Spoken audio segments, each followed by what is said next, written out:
Damn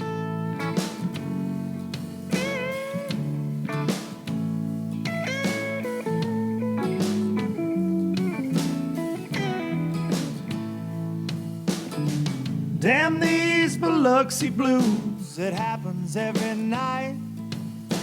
And I ain't never met a riverboat dealer that could ever be a friend of mine. I have not.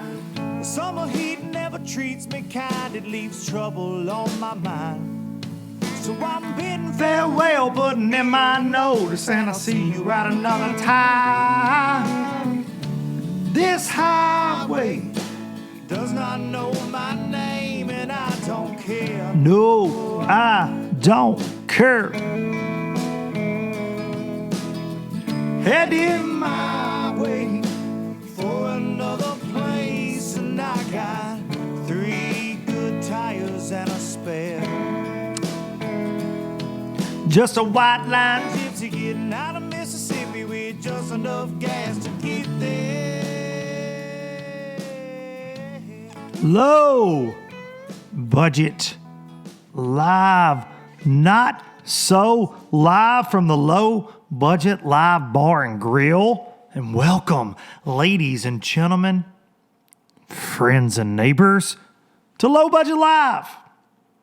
If you are listening to this program and enjoying it in the least, or maybe even not enjoying it, you are now a lowlifer. So congratulations. That's what the listeners of this fine program that tune in, week out, call themselves the lowlifers, and you are now one of them.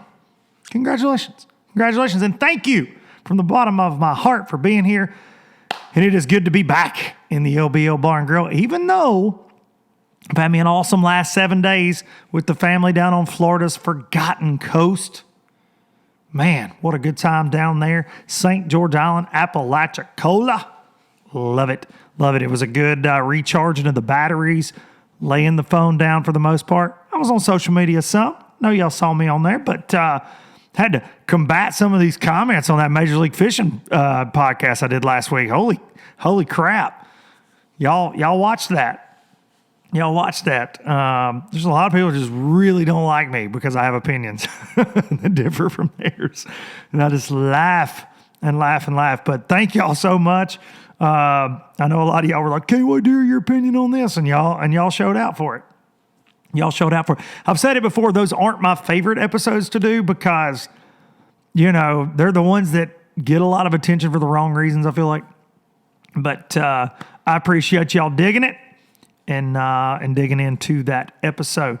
But great family trip with the crew down to the Forgotten Coast.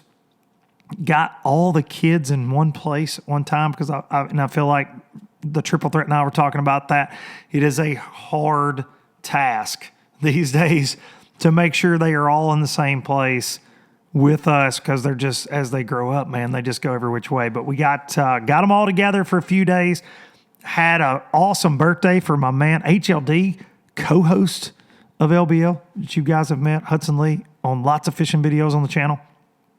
Got to celebrate his 13th birthday, which I can't even believe he's that old. Doesn't even make sense, but got to celebrate that down there and just had a freaking awesome time. But now back to reality, and here we are on Monday, October the 12th.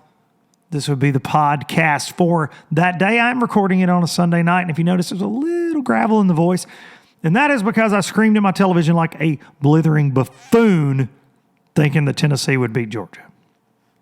If I just screamed a little louder, maybe we wouldn't suck in the second half, but it didn't happen.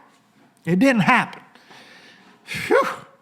And I went to bed last night with no voice, so I was proud to wake up. I'm cough dropped up. I'm drinking the purified water right here in the LBL Bar and Grill Studios.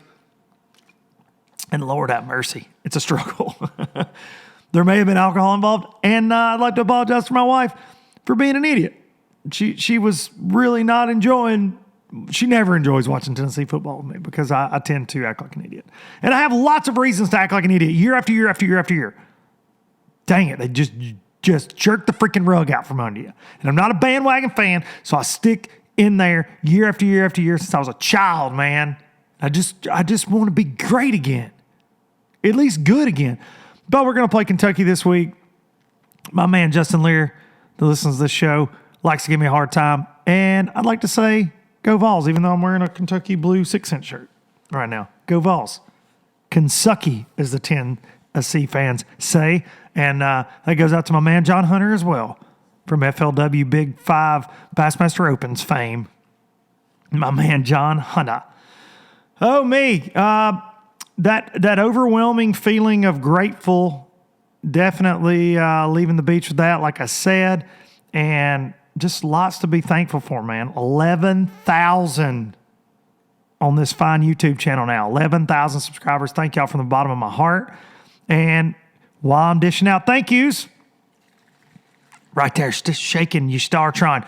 Got to thank the fine folks at StarTron and Starbright Cleaning Solutions. StarTron kicking ethanol in the dang teeth for years now for all you low-lifers. And nobody wants to deal with ethanol. You don't want it in your weed eater. You don't want it in your chainsaw. You don't want it in your generator. You don't want it in your outboard engine. Little dab will do you. This bottle treats 256 gallons of fuel. Get ethanol out of there. Kick it in the teeth. Nothing ruins a great day on the water like an outboard engine that won't run. So get yourself some StarTron. Also got to say a huge thanks to Simms Fishing Products for being the official swag provider of low budget live and the traveling circus. The new Pro Dry rain suit is absolutely insane. And I can tell you right now, man, I've been getting to model some of the Simms stuff around here in the last couple of weeks, and I am digging everything so far that I have been, sashaying around in a little bit. Boy, the triple threat don't even know what to do with me. She's like, you got these new clothes? I don't even know, man. Because here's the thing. I think we can all say, like, look, I'm a 6 cent. I'm going to wear some 6 cents. I'm going to wear some Abu stuff. I'm going to wear, the fisherman hoodies, fishing shirts. But here's the deal with Simms, y'all. Y'all need to understand this. As fishermen, we dress like a bunch of goobers, okay, a lot of the time. But we're comfortable. And a lot of us are dads, and we're just in that dad mode, and that's what we wear. But man, you can pick us all out of a lineup, man. You can see a dude across the restaurant. You're like, my man, he's a fisherman because he's got that free swag. We all are guilty of it. Well, Simms, you go swiping through that website, they got some nice-looking dress shirts. Man, get you cleaned up looking right. That way your wife doesn't hate your guts all the time because you're just dressed like a bass head. So I am super grateful for Simms today, and I'm here to remind all of you low-lifers, you get one life. Fish it well. I think that's one of the greatest slogans of all time, and I'm glad I get to say it week in and week out. All right, moving on. It's a big day. October 12th. The October 12th podcast, and I've been teasing this on social media for some time now. Last couple weeks, October 12th. And it is a big day to make a big announcement regarding my future. We've got lots of announcements, a couple more coming, but this is one that I am absolutely over the moon about. Change is something that is not easy for me. Okay? Change is something that I'm not good at it. I get really, and for better or worse, I get complacent. We all have a feeling, we like to be familiar with things. We like to be comfortable in our environments, but for me, this was a necessary change. It was a change that I did not take lightly at all, in the least.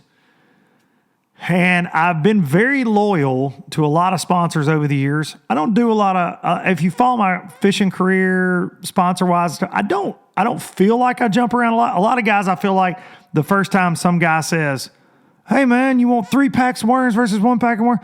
They'll jump ship. I've made some changes over the years. I'm not going to say that, but it was always for, a reason of something contractually wasn't right, or I wasn't jihad with the people, business, because it is the fishing business, the business of fishing. That's the worst part of it. I talk about it on here a lot. But this was a change that, and you'll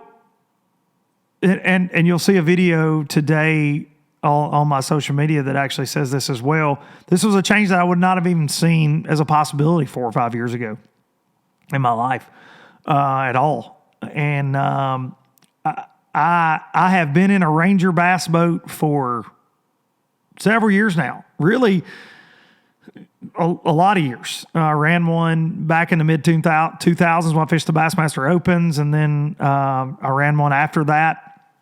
And I've been in a Ranger for a very long time. I am no longer going to be with Ranger bass boats. Still know a lot of people there. Still care about a lot of people there. But for me, moving forward, I'm excited to announce that Low Budget Live and the Traveling Circus, and it is worded this way verbatim in writing from this company, has an official boat sponsor. And I've always had an official boat sponsor, but this is in red ink, baby. The official boat sponsor of Low Budget Live and the Traveling Circus is Express Bass Boats out of Hot Springs, Arkansas. And I just, there's a lot going on in my head about this change, but I can tell you, I am just overwhelmed with excitement about the future with this company. And I've known these people for a very long time. As y'all know, I know a lot of all the boat companies, all the bass boat companies. I know people at every one of those through my gig at TH Marine and through being in this industry for a very long time. And I'm very fortunate. I have a lot of great friends at a lot of great companies. And I think highly of a lot of the bass boat companies out there. I do. And so whenever I was making a change, for me, that's a difficult decision because I know so many people and I care about so many people in this industry. And you definitely don't want to hurt feelings, or you don't want to step on any toes or anything like that.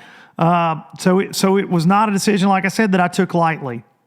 I have known the fine people at Express Boats for several years now. I was at a dealer meeting of theirs several years ago, and I hopped in a boat with a guy that's actually our guest today, and we went for a ride. I was blown away by this boat because, first of all, they are the original all-welded aluminum boat. So getting away from fiberglass, going to aluminum, which a lot of people don't realize. Early in my career, right after high school, early into college, I fished all aluminum, little 16-foot aluminum boat. I grew up fishing aluminum with my dad. But these boats are so much more than aluminum boats. I'm going to be running an X21 Pro with a 250 Yamaha show, and Yamaha's agreed to come on and help your boy out. So I am very proud to represent Yamaha on the back of this Express. And these are just not, a lot of people are like, oh, congrats on a 10 rig. Man, this is so beyond that for me. This is a performance bass boat, 96 inches wide, over 40 gallons of fuel. The sea deck flooring is incredible. So I teased this on the last podcast. I actually went out, did some video work, did some photo work with Express a couple weeks back in Hot Springs, drove this thing 75 miles an hour. That may not sound fast to some of y'all, but your boy here was blown away. 75 miles an hour. Thing drives like a freaking Corvette. I'm going to get in trouble in it. That's what's going to happen. But this thing drafts so shallow. I don't know. I'm rambling as usual, but I'm so unbelievably excited about the boat. But as I said, as a prelude to this is the business of fishing. And to be in business with people, it's got to be a good thing, okay? And the people at Express, it's a family. It is a family. And if you've seen the last few podcasts, you know I don't like the direction that the fishing industry's headed in a lot of ways with the corporatization of things. But Express Boats It just feels like family. Rory Herndon and family, they've taken me in with open arms. All the guys there, it was so exciting to be there, meeting with them and getting this deal all hashed out. And I can't wait to bring you all the videos we're going to bring you on this boat. And I really I can't thank them enough. And you guys are going to hear a lot more about it. You're going to hear a lot more about it as we go on, because you're going to start seeing it more and more and more on this channel, more on social media. But it is definitely, it's going back to my roots, but it is so much more than an aluminum boat. 21 feet, takes rough water great, and I am very proud to be alongside of the guys on the Elite Series, Harvey Horn and Dale Hightower, Bill Lowen, Caleb Summerall, that are running these boats. Going to be some more guys running these on MPFL. There's a couple guys on FLW running these boats, or Big Five. So I can't tell you how awesome it is to be alongside of those folks and to just be a part of a family again. And it really means a lot. But Express was established in 1966. 1966. So this company is, not a fly-by-night thing. They're here to stay. Been around for a very long time, and I'm very proud. So there you go. That's one of my announcements I've been teasing. You may say, fast forward, don't want to hear that. But all of these things make this possible. If you enjoy what I do in the least, sponsors and great partners make it all possible. They make me climb up here behind this microphone every week. It's why I'm able to do this, guys. It's why I'm able to do this and keep growing this. So thank y'all for listening, and thank you to those people, Express, Yamaha, Clay Connor, for being awesome and taking a chance to be the official boat of Low Budget Live. So there we go. Moving on. And I'm behind schedule a little bit. Got something flying around my face. That gum pterodactyl. Jeez.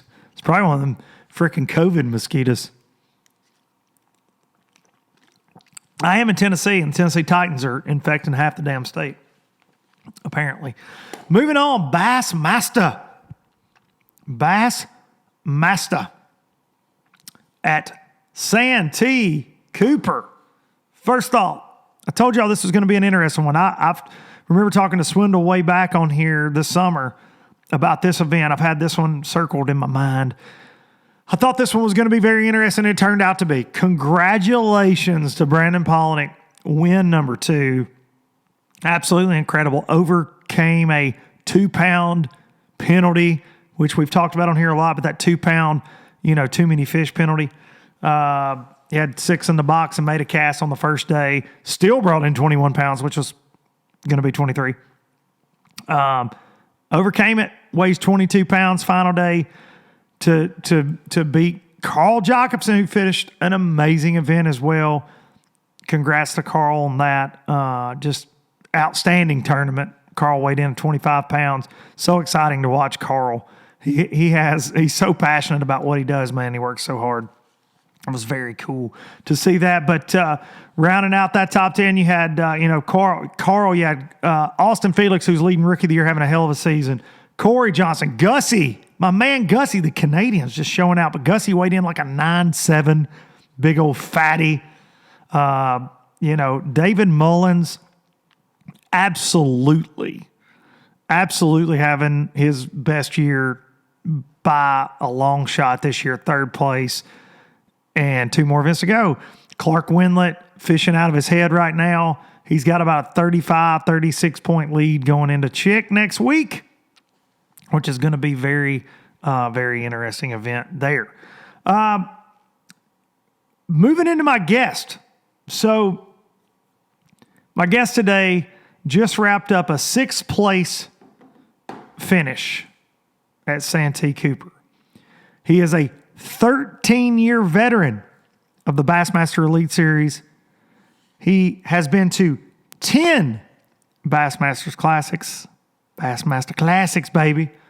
This was an interesting stat.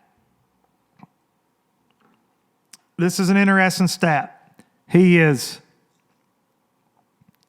fished in 154 tournaments. He has 111 times in the money. Just incredible. 19 top 10s. My man, we're going to get him on here right now. Mr. Bill Lowen. And I'm hoarse.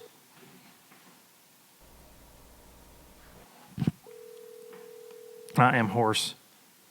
Let's see if we can get Mr. Lowen on the phone.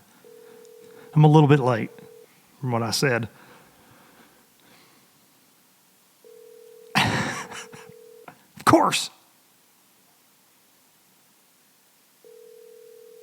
Rejection at its finest. Low budget live. You've reached Bill and Jennifer. Dadgummit.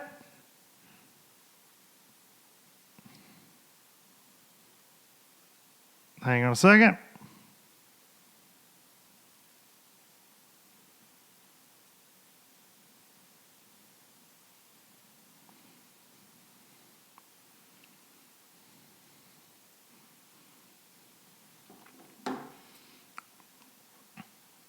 Okay, sorry, we'll try that again. But as I was saying, here we go. Get them back right here. Bill Lowen. What are you doing, buddy? Buddy, how are you? I mean, I shouldn't even start this call with how are you, because I know how you are. You're a lot better than most of us listening right now, coming off a 6th place finish, man. Congratulations on that, dude. I know that's never easy in the Elite Series, to say the least, especially in a tough event. It's, it's been one of them years, man. It's been that roller coaster ride kind of deal. I'll have a good one, I'll have a bad one. But, man, I definitely needed this one and, to get them points and move up there in that standings to try to get back in the Classic cut. No, I saw that you're up to 46 now.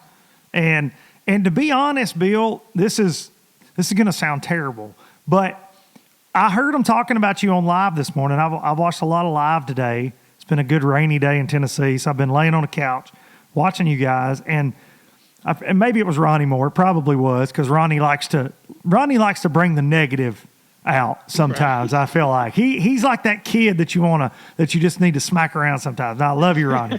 Gotta give Ronnie a hard time, but he was talking about Bill's having a uncharacteristic year for Bill, and I was thinking, have I just not been paying attention? Because I thought you are the model of consistency for me in bass fishing. I mean, you just are. I was reading this off, and I know you're probably not a stats guy. You just go out and get your job done. But in 154 events in your career with bass, you've been in the money 111 times. That is incredible to me. So for me, for you to be kind of middle of the pack, I guess I just didn't realize it, right. That you'd had because I think the last time you had a really good one, where was it, St. Clair or Thousand Islands? One of the smallmouth events, you had a great event. Yeah, I did good at St. Clair. I did good at the St. Lawrence River. Yeah. I had 2 of the worst tournaments in my career this year. I threw up 2 80-something place finishes, and you just can't do that. You know what I mean? Heck, at Guntersville, it was so tough. I had only caught 1 fish the first day and 3 the second.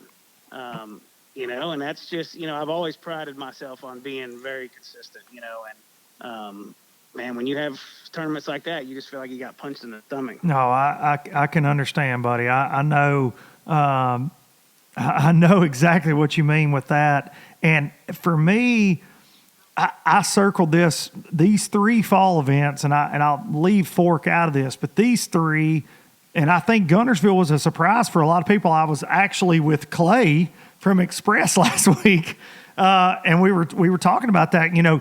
Those river systems in the fall, you were one of the guys I thought, there's no way. I really did. And you having a top 10 at Santee was right on schedule for kind of my picks and my thought process on this. But you're one of the guys I thought, he's going to come away with a win in one of those tournaments. And not that you have a ton of experience on those fisheries or anything, but you just strike me as a guy that you always do really well in tough events. But I felt like these fall events really set up. Was Guntersville a surprise at how tough it was for you? It really wasn't.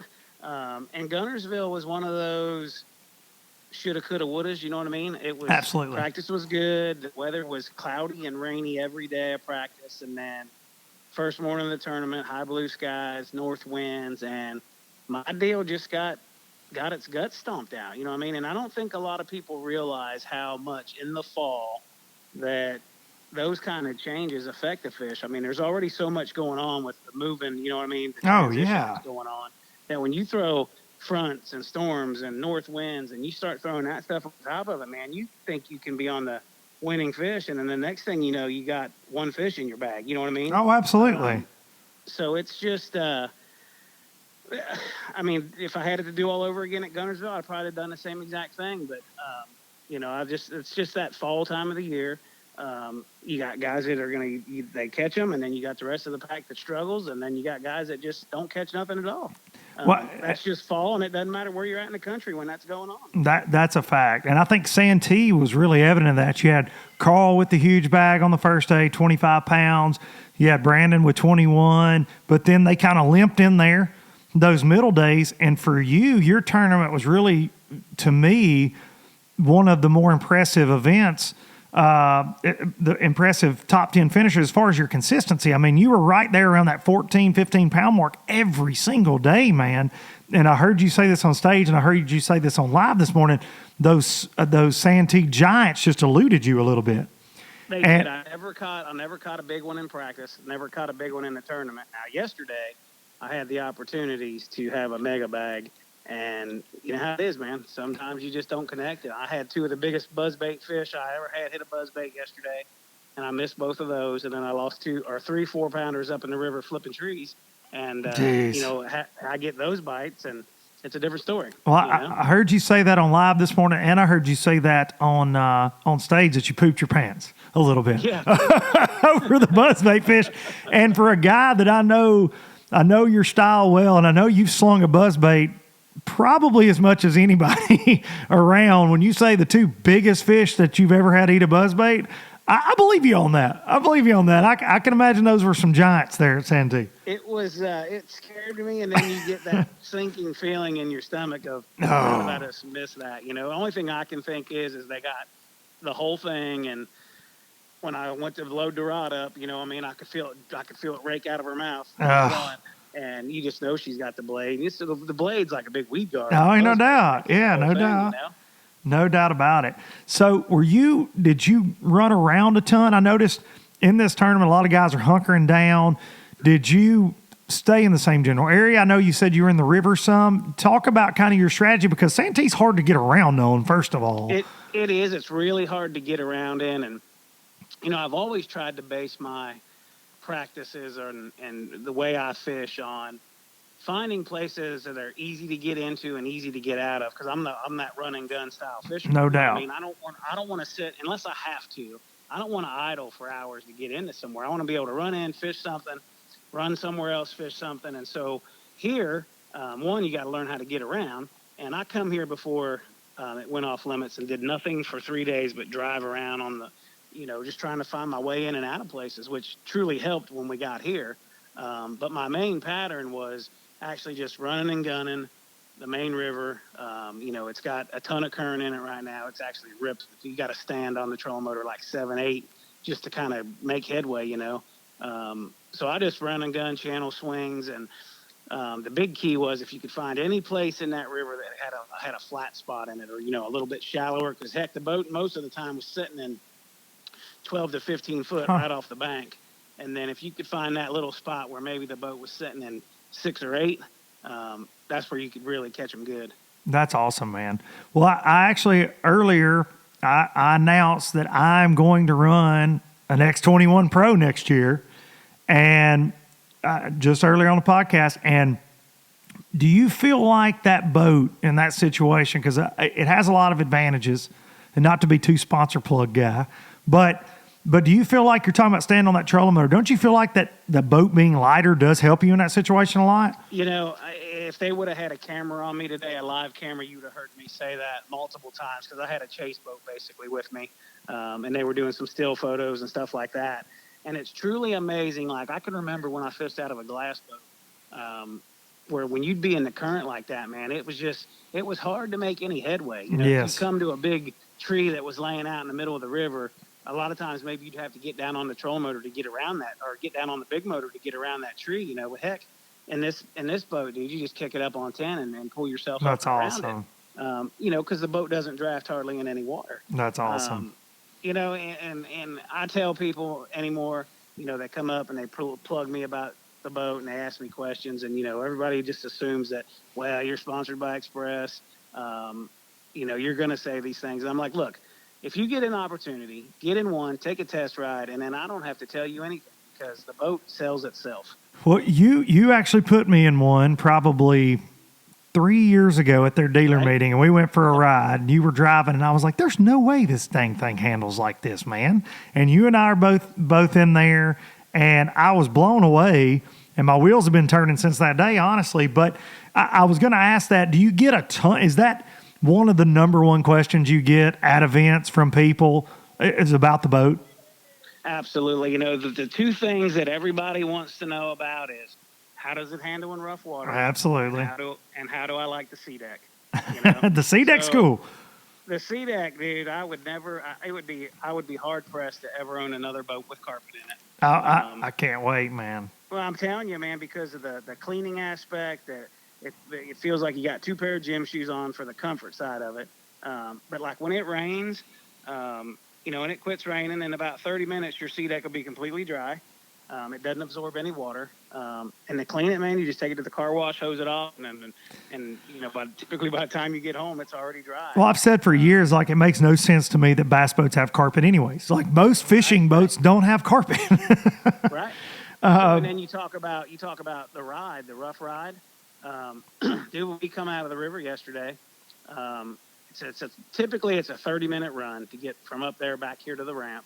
And I give myself 40 minutes yesterday, and it was so rough out there that I barely made it back. There was actually some guys that were late. There were guys that had their rub rails busted off. I mean, guys that had their grafts ripped off. So it was rough out there. You know what I'm saying? Oh, absolutely. So I give myself 40 minutes, and it took me I had about 2 minutes to spare when I got back here. But with that being said, I was running. You know what I'm saying? I was pushing it because I knew if I didn't run her hard, I wasn't going to make it back. And I would put the ride up in that Express against any fiberglass boat in the industry. That's awesome, man. Well, I'm really excited. Like I said, I didn't want to not to just get too sponsor plug, but I had to ask you that when you said that about the current. I thought that's really interesting because that boat is a lot lighter, it drafts so much shallower, and you're known as a shallow water guy that picks areas apart, backs of creeks. I remember one time, I forget the year, so you might have to jump in there on that, but like at Table Rock, you guys were at Table Rock in the fall. I remember you throwing a big worm on isolated laydowns way up the James River and in the back of a creek. And I remember that from years and years ago. I forget who won that event. Maybe Hackney. Maybe Faircloth. That's right. On drop shot. That's right. Faircloth was drop shot. But you were way back there, man. And so I felt like when you announced this, you were one of the first guys they signed nationally to a deal and really the flagship of their team. And man, I just thought, what a smart move for Bill. Like, that boat suits him to a T. Like it does. But I tried to say this earlier on the show, like, it's not an aluminum boat like your granddaddy's aluminum boat you're thinking of. When people say, like, it is a high-performance bass boat that just happens to be made out of aluminum and not fiberglass, So, very cool. Well, and we saying, oh, it's a aluminum boat, it's a shallow water boat. I mean, dude, I fished the Great Lakes, St. Clair. When we were at the St. Lawrence River, I fished out on Ontario. You know what I'm saying? So yeah, I can't fish it's offshore awesome with it. Does it all. For my style, dude, it's without a doubt. It fits me to a T. That's awesome, dude. That is awesome. And I know you're gonna Oh, have dude, listen, as well. Listen, dude. I'm a shallow water rat, but I also fish deep a ton too. I'm ADD with my fishing style. I'm all over the place, but I just can't wait, man. I'm really excited about it. But I find myself up a creek more times than not. So I'm really pumped about how shallow they draft. Well, I always say in my glass boat, I'd go as far as I thought I could comfortably go, and I can't go any farther. I don't want to tear it up. I don't want to scratch it. I'm going to turn around and come back. That's right. Now it's like, let's go that Send far, it. And then let's go some more. You know what I mean? I love it, man. So yeah, typically at the end of the year, I'd be doing $2,000 or $3,000 worth of fiberglass repair every year to get the bottom of the boat fixed. No doubt. A guy a boat that was destroyed. No, you can't. So no. I don't have to worry about this one anymore. I might knock a little paint off of it, but other than that, she's like a little tank. That's awesome, man. Talk about, so there are lots of changes that have gone on in the industry, but as a whole, the last couple podcasts I've been talking about the industry change. I feel like it's getting smaller to a certain extent with a lot of the buyouts and different things. Do you think that it's harder? I just want to get a veteran guy in this deal for over 13 years. What's your overall opinion? Do you think it's easier now to make a living fishing, or is it more difficult now than it was, say, 10 years ago? I think I guess that's kind of a tricky question, man. Because I mean, I kind of feel like I'm established, you know what I mean? So it's absolutely veteran guy. It's a little, I don't want to say it's easier because it's extremely hard. Still, it's the hardest thing I've ever done in my life to make a living, you know? But it's not getting any easier, you know, with the, you know, like you said, with the splits and the divides and, you know, I truly feel like that was the worst thing that could ever happen for the industry. Yeah. You know, I mean, we took the pie that we had and we busted it up way too much, you know. And then, you know, the next generation of fishermen that are coming are so good, you know, I mean, social media wise, and most of them don't know anything else but fishing. And you know what? There's nothing wrong with that. But, you know, a lot of them just went from high school to college to trying to qualify for the tours. You know what I mean? A lot of them don't know what it's like to go install flooring or something to make to pay an entry fee. No. Yeah, exactly. I mean, I can remember I'd installed flooring before I fished full time, and I'd bust out a job to pay entry fees and the bills and take off and get done with the tournament, come back and do it all over again. And when these new anglers that are coming, when all they've known is fishing, buddy, it's getting tougher and tougher. I have to agree with that, man. And there's, like you're saying, nothing wrong with it. No, not at all. Nothing wrong with it in the least. It's just, it is definitely one of those things that is just a kind of a changing of the guard a little bit, so to speak. That's all you do is fish all the time. You can't help but be good at it. You know what I mean? That's exactly right. Exactly right. You can't. It really it kind of changes things. If that's all you got to worry about, that's and they sacrifice a lot to do that. Some of them, because they may not have that rich mom and dad or the big sponsor or whatever. They may just have to figure it out, so to speak. Yep, absolutely. So. And my hat's off to anybody that can dedicate that much time to it. I was like that even when I was young. It was all I did to a certain extent, 19, 20 years old when I was in college, but I also worked too. And it wasn't all I did, if that makes sense. It was all I did, but it wasn't all I did. So like you're saying, you're laying floors. I would go work in a tackle store, work for my dad, doing different things, then go to the next tournament. Exactly. A lot of things like that. So I think that it's definitely, I've talked about it the last couple of weeks. It is, we talk about growing the sport, and I'm not trying to discourage anybody or speak negatively to a young kid out there that's got a dream, but it is harder.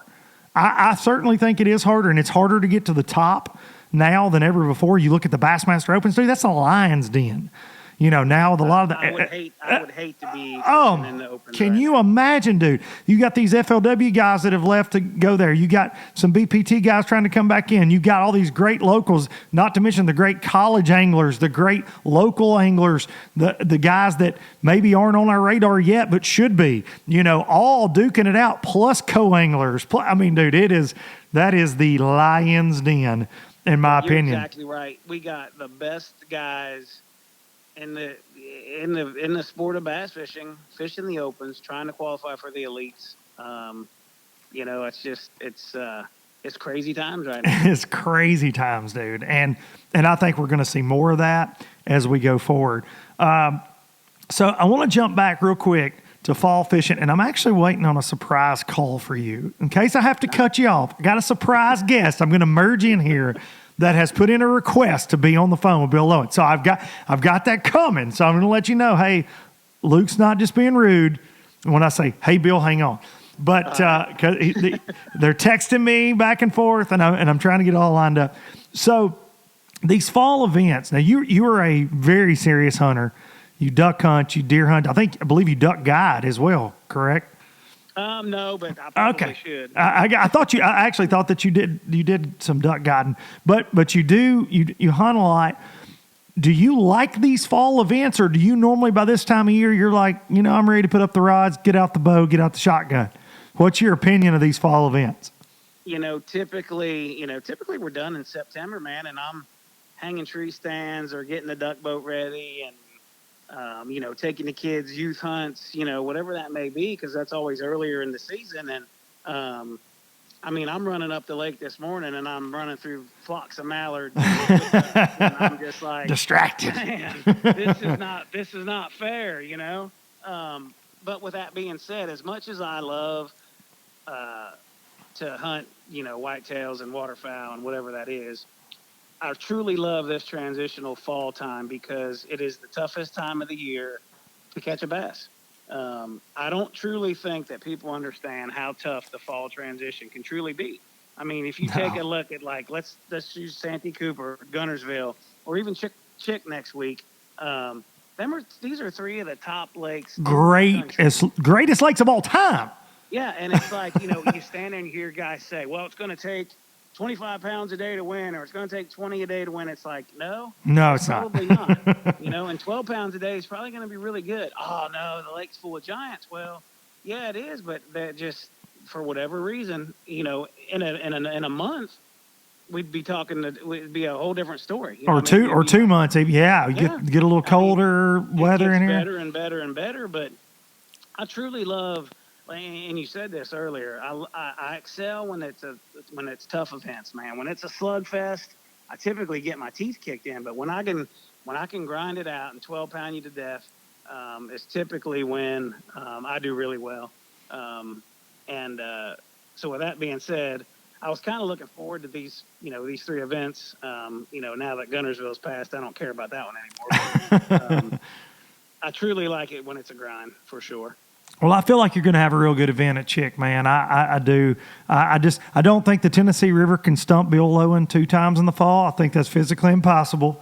I grew up here, so I think you're going to be just fine at Chick. Now, y'all are headed into another tough one. There's no doubt. I heard Ronnie say today, and I saw, there was a 3-day over there. It was like 40 pounds won this weekend. So it's not going to be easy over there. I believe they had a BFL regional. Yeah, it took like 29 pounds to win that. Yeah, in a couple days. Yeah, it's definitely not going to be a walk in the park. The top end of Santee looks really good. Zona kept saying that. It looks really good on the scorecard. Really good on the scorecard. It's ugly on the water.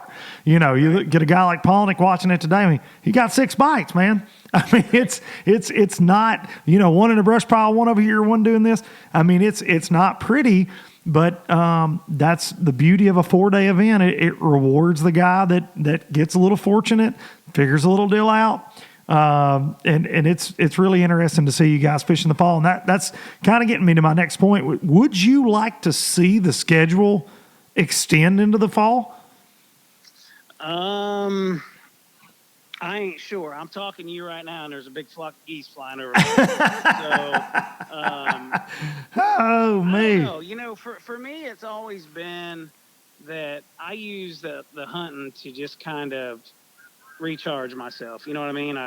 When bow season starts or waterfowl season, I just take about a 2-month break there and just don't even think about fishing. You know what I mean? And I understand. What that does for me is it gives me that drive. It wants me to. I want to go again. You know what I mean? We've been going. Since this COVID has gone on this year. I mean, we have been going since February. Mm-hmm. In theory, I mean, yeah, we stopped a little bit, but still. I mean, heck, dude, we're on a three tournament back to back, and that's brutal. Easy to do. No, especially when it's tough events, tough weather at times. I mean, that's not easy for anybody. So, about the fall thing, man, I ain't 100% sure yet. I'll let you know after check. I think when I fished FLW, we would bring that up at times. There were a lot of guys that would want to, a lot of guys that didn't. But for me, I loved the old Bassmasters when they started in August and September, and that Angler of the Year went from then into the next year. All right, Bill, we're getting a call from a special guest. Please hold.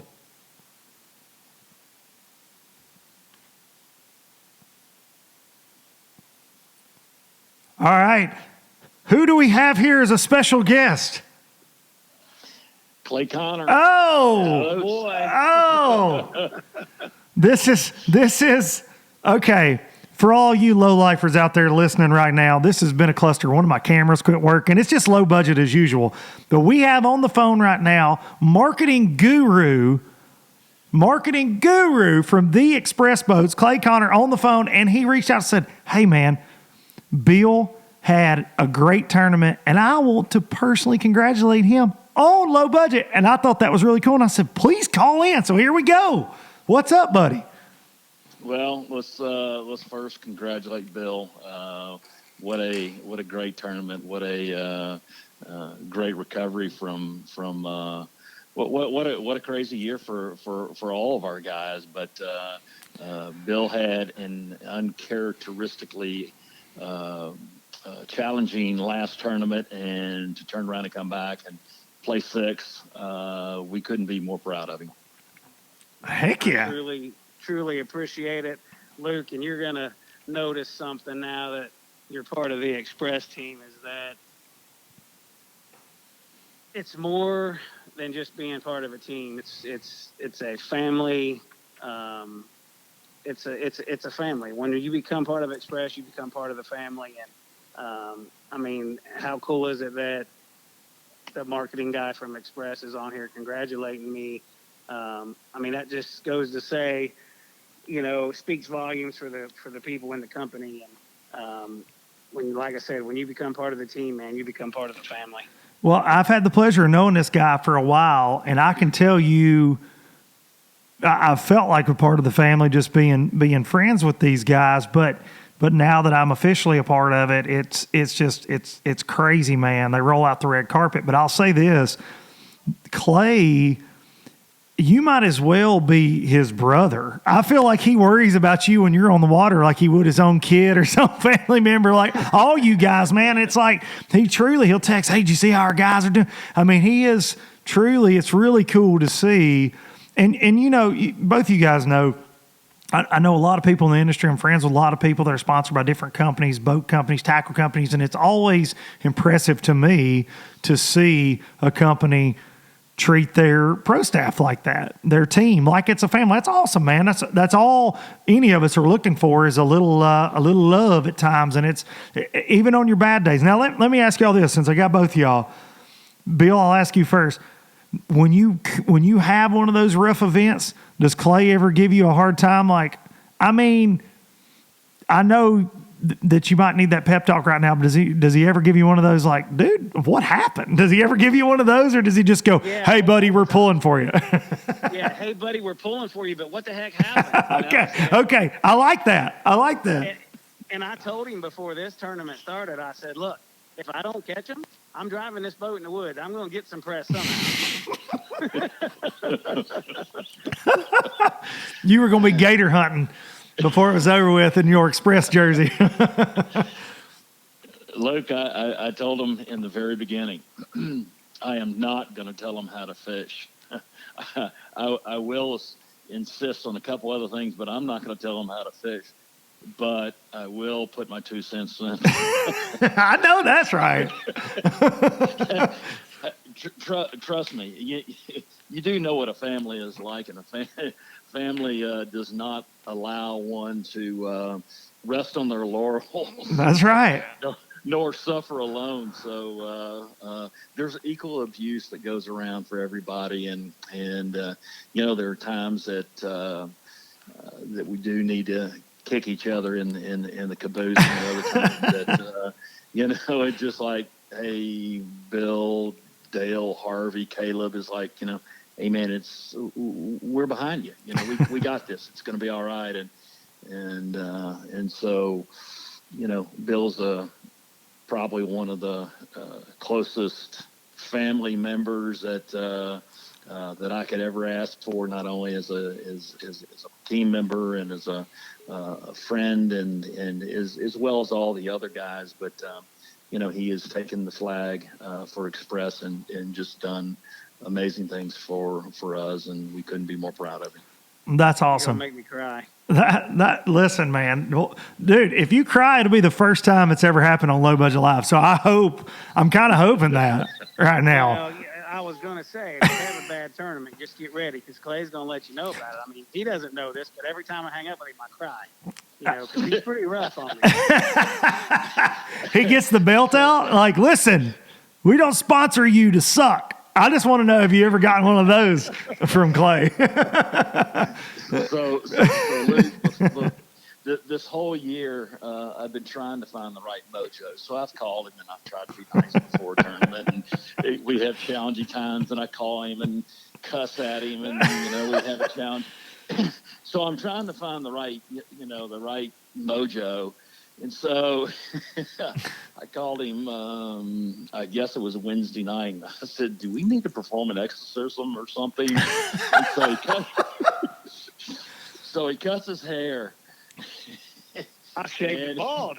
He cuts his hair and he goes out and has a great tournament. So yesterday, after making top 10, my message to him was, shave it. Shave it. He'll come out there looking like a hairless cat for the rest of the year. It's happening. It doesn't look real pretty right now. That is true family love right there. Well, listen, I think that there's so much to be said for me, and I had plenty of bad tournaments, Lord knows. But those bad ones you'd have, and people would be like, what happened, man? You'd be so mad. But I would rather talk to somebody like that than talk to, and my wife will tell you this, she'd be like, well, honey, I mean, you know, next time you're going to get them. And I'd be like, you know what? I don't want to talk to you right now. I'd rather talk to somebody that's giving me a hard time, kicking me in the butt a little bit, telling me, hey, man, stop sucking. I would rather hear that. Yeah, you got to leave that on the water, you know? You do. I will agree with that. You do. And Luke, and I will admit, there are probably more than a handful of times Bill really didn't want to hear from me anyway. Of course. We've all been there. Of course. Listen, you have a bad event, you don't want to talk to anybody. Your mama, your daddy, I mean, you're out. Do I want to answer this phone call or not? Exactly. That's awesome. Well, Bill, you made it in by the skin of your dadgum teeth, 1 ounce. But I told Bill before he came on, Clay, I thought he fished one of the best events, one of the better events of all the guys that made the top 10. And I mean that from the consistency standpoint. He just never got fortunate and got that great big Santee Cooper bite, or he'd have been even further up there because he had it dialed as far as that consistent 14 to 15 pound day, which was hard to come by. But he just never got that 7, 8, 9 pound bite.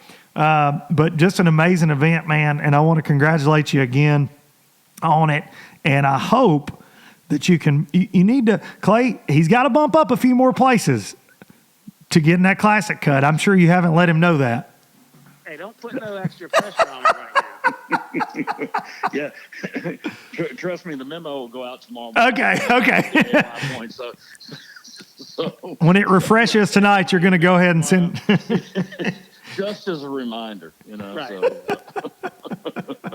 I love it. No, we do. And it's not just me. It's not just part of my team. It's not just part of our company. It's our entire company that is truly behind these guys. And it starts with, you know, the president of our company, Rory. And, you saw the other day, Luke, when you were in, the guy sincerely is excited about you being part of this team. And everybody I've spoken to that knows you, first, their comment is, really?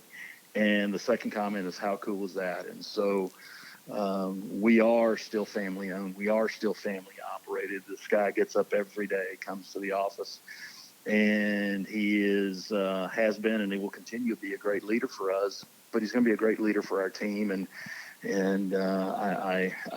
I'm just we have something uniquely special, and I've said it before, and I'll continue to say that very few companies, from what I hear, have what we have, and I'm excited to be there. Well, yeah, it's pretty special, that's for sure. yeah, it's rare that the president looks at you and goes, if you need anything, you call, because this is a family now and you're part of the family. And that goes a long dang ways, man. That goes a long ways. You hear that from a lot of people, you know what I'm saying? But he truly, truly means it. Absolutely. You know? I mean, I've been in some meetings with him, and it's been like, wow, this is so cool. And I'm just going to tell you a quick little story of one of the first times I was at the plant back in the back, and I don't know how many employees Express has. I'm going to say a couple hundred, maybe. Clay, correct me if I'm wrong. Yeah, that's a good number. And so we're out there crawling around in my boat, and he's asking me, what would I change if I could, and things like that. As we're out there, we're out there for probably 30 minutes. Different people would come walking by, and I don't care if it was somebody that was installing consoles or somebody that was taking out the trash, cleaning windows. It didn't matter who it was. He knew everyone's name personally, and for an owner of a company to know all of his employees says a lot, because I can guarantee you that there's a lot of presidents of the company that don't know half the people in the place. And I just was kind of that to me, that was really cool, and it speaks volumes for that whole family atmosphere. I mean, it's everybody who's in there is part of the family. It definitely has that feel to it, and is definitely that way. And I can't wait to see what the future holds. And I hope we're getting to watch you at a normal Bassmaster Classic in Texas with the Express family, buddy. I hope. Well, I hope so, because I sure don't want to be in the booth with Clay. No, heck no. I'm trying to figure out a way to pay an entry fee and get in the damn thing. Yeah, if I got to work the booth, I'm going to get coronavirus. No. Oh, me. Well, Bill, I appreciate you coming on. Clay, I appreciate you for everything you do and for calling in to congratulate him on LBL. I feel like this was really cool. It is great. It's been a really good day, and as we continue to pursue that blue trophy, like I said before, we're so proud of all of our guys, and let me tell you, this is they make it look easy, right? But at the end of the day, we're talking about it's not an easy life. No, I wouldn't want to do it. I know you've done it, Luke. Very hard. There are easier ways to make a living, that's for sure. Yeah, and the spouses that endure the good times and the bad times and the thin and the flush times. It's not an easy way to make a living. We try to make it as easy on our guys as possible, but when you choose your job, that's definitely not on my list, and I tip my hat to these guys and their family every day. So that's awesome. That's awesome, and it's good. It's good that you guys support the industry like you do, support these guys trying to do for a living, and support low budget live in the traveling circus, baby. That's what I'm talking about. It's official. It is official, and it's a good day. It's official, man. It is official. I'm glad you're part of the team now, buddy. Hey, the dealer meetings just got a lot more interesting. I'll tell you that, Bill. Fingers crossed we get to have one next August. Absolutely. So anything that we can do, as you well know, you know where we are. Absolutely. Absolutely. All right, boys. I'm going to jump off here. I appreciate y'all. Bill, Chickamauga this week, buddy. We want another top 10, or I'm going to have Clay send you some ugly texts. Oh, great. Looking forward to it. Save it. All right, you guys have a good night. All right. Thanks, guys. All right. See you. Thank you, Luke. See you, man. All right. Bill Lowen and Clay Connor. just two really good dudes. And Bill is a guy that I've wanted to have on for a really long time, and with the Express thing, and then he had a top 10. I'm like, I got to get Bill. So I reached out to his lovely wife, Jennifer, and she made it all happen. She made it happen. I apologize. There was some camera craziness during that interview and a panic. One camera quit working and I saw. And anyways, thanks to Clay for coming on as well. He reached out. He wanted to reach out to Bill and tell him congratulations on LBL for wrapping up that tournament today. And I thought it was really cool that he wanted to do that on here. And I think it's really cool they're taking a chance on this, you know. Everybody knows I speak my mind, and I think it speaks volumes to the companies that want to be officially associated with me, to be honest. It's really cool. And he you know, not to be sponsor plug Luke tonight, but it's an honor to get to work with these guys, and I can't wait. Clay's a great guy, and Rory Herndon, again, I want to thank them. I want to thank y'all for making this all possible, for tuning in week out. Traveling Circus. Make sure you're subscribed to the channel. I'm going to take y'all out on Biloxi Blues. I appreciate y'all very much for listening week in and week out. I've said it a bunch, but I am, man. It's crazy when you see negative comments, and they're just few and far between. The positive comments are overwhelming, and the numbers show it. You guys show up all the time, and I can't thank you enough. So if I could find a way to repay it, I would. So all these opportunities in my life are coming because of you guys and because of the channel and the love and the support. So I thank y'all. Make sure to hug your dang mama. It's Breast Cancer Awareness Month. And that's a rough one for me, for sure. And, you know, we're just a few days away from the year anniversary of losing mom. So hug your mom. Hug your mom. Make sure to hug your daddy, too. Going to take you out with some Biloxi Blues. Thank y'all. Hope you have a great week. Watch Lake Chickamauga Bassmaster Elite Series this week. And I will see y'all next time. I never could make it last. Spanish moss and Civil War ghosts, well, I'm gonna leave them in the past. Any direction, Lord, I'll be fine. It don't matter east or west. North, south, wherever the wind blows, I'm leaving those burdens at rest. This highway, it does not know my name, and I don't care, no, I don't care. Headed my way for another place, and I got 3 good tires and a spare. Just a white line gypsy getting out of Mississippi with just enough gas to get there.